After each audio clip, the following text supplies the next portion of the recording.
మామా భోగి మంటలు ఎందుకు వేస్తారు మామా? చలి కాచుకునేదానికి. పొయ్యి దగ్గరకు చలి కంచుకోవచ్చు, సపరేట్ గా భోగి మంటలే ఎందుకు వేస్తారో ఏం తెలియకుంటూ వచ్చేస్తారు. ఆయన వదిలి మామ, ఆయన దానికి పనికిరాడా? నువ్వు చెప్పు మామా, భోగి మంటలు ఎందుకు వేస్తారు? భోగి పండగ కాబట్టి. పనికి మళ్ళీ బ్యాచ్ అంతా ఈయనే ఉండదు కదరా. భోగి మంటలు మాట్లాడుతున్నాయిరా.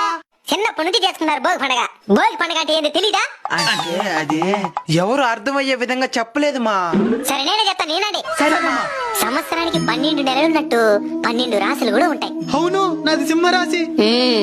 సూర్య భగవానుడు ఒక్కో రాశిలో ఒక్కో నెల చొప్పున 6 నెలలు 6 రకాల రాశులలో, ఇంకో 6 నెలలు ఇంకో 6 రాశులలో ఉంటాడు.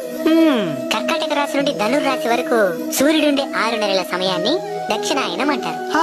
మకర రాశి నుండి మిథున రాశి వరకు ఉండే 6 నెలల సమయాన్ని ఉత్తరాయణం అంటారు.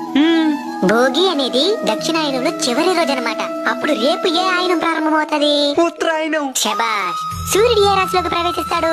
మకర రాశిలోకి. దాన్ని మకర సంక్రాంతి అంటారు.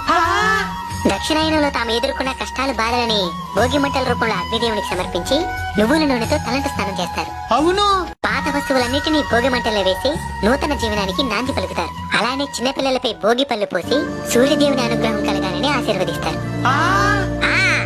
ఈ విషయాలన్నీ తెలియని వారందరికీ షేర్ చేసి తెలియజేయండి. సరే సరిపోయి స్నానం చేయబోండి. మీ జిడ్డు మొక్కలు చూడలేకపోతున్నాను.